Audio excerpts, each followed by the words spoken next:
Jimmy Garoppolo throws, and it's caught by Kendrick Bourne. That feels great, baby. Fires it right. Kelsey dives. Touchdown. 20 points in lightning fashion. He laid out, selling out, and scoring. He looks, he lofts. Left side, Devontae's got a touchdown. Sabosa will get him from the backside. What a play! It has again been the Derrick Henry show. And this is what you wanted. This is playoff football. The Green Bay Packers have advanced to the NFC Championship game.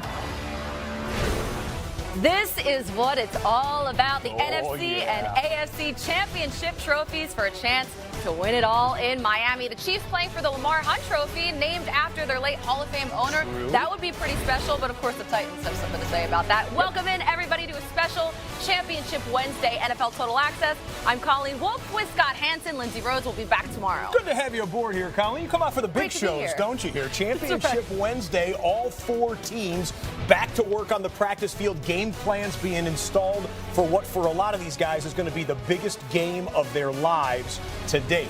Now, Aaron Rodgers has been in many big games in his career. He's getting his 14-3 Packers ready to play the equally 14-3 San Francisco 49ers. But this game is at Levi's Stadium because of the head-to-head tiebreaker the Niners won earlier this year. You realize playing against them how good they are, and at the time, you know, they had a 2-game lead after that game, plus obviously the tiebreaker. So just calculating things in my head, I figured, you know, if we got to the playoffs and made a run, we'd probably have to beat them in their place at some point. And sure enough, we're back in the situation where we got to do it to get to the Super Bowl. They do a good job of, you know, putting guys in different spots, and they keep mixing it up, spin the dial type of mentality. But it's just, you know, when we get our opportunities, when guys get their numbers called, they have to take advantage of it. And I thought we did that last time we played them, and it'll be a different game this time, but we have to do the same. Well, if you watched NFL Network special Championship Wednesday coverage, you saw that we have reporters with all 4 teams. Stacey Dales is with the Green Bay Packers. Steve Wyche is live with the San Francisco 49ers.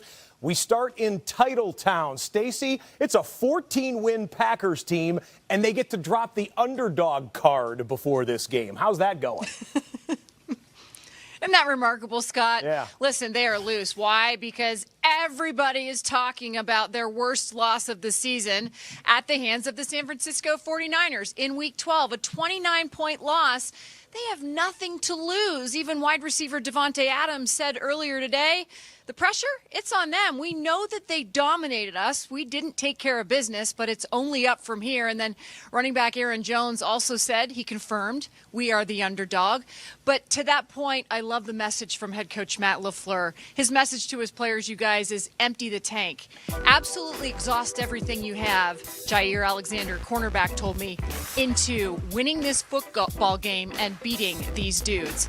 But how about what the San Francisco 49ers are thinking? Steve Wyche, I'll pass it over to you on what's going on with them today. Well, thanks a lot, Stacey. Well, first off, the Niners, the message is clear. That blowout win over the Packers has nothing to do with the preparation or the focus for this game. As Coach Kyle Shanahan has been telling his players, besides the score, it was a competitive game before the turnovers came into play. But let's also hit the injury front right here, because pass rusher Dee Ford, who returned from a 3-game absence because of a hamstring injury last week in the divisional round, he worked off to the side at practice today. They're just managing that injury. And also linebacker Quan Alexander, who returned last Saturday from a long absence from a torn pec. He was limited in practice, but he told me he will be good to go. But the big message, other than to make sure you are focused on a different Packers opponent, is about team chemistry and unity. As head coach Kyle Shanahan said, he felt the positive energy in this building the same way that he felt it when he was in Atlanta as the offensive coordinator went to the Super Bowl, when they went to the Super Bowl, and wide receiver Emmanuel Sanders said the same thing. The chemistry, the feeling among teammates about them being a good team and having each other's backs was the same when he played in 2 previous Super Bowls before being traded to the 49ers this season. Back to you, Scott. The NFC Championship game, a rematch of a game played in Santa Clara back in Week 12. Quite frankly, the Packers' worst game of the season. They lost by 29 points. They were heavily outgained both on the ground and through the air, and Aaron Rodgers was harassed throughout that game by the excellent front seven of the San Francisco 49ers. Time for our weekly visit with Hall of Famer Kurt Warner here on NFL Total Access, a man who was 3-0 on AFC NFC Championship Sunday. How do the Packers, Kurt, go 1-0 this weekend?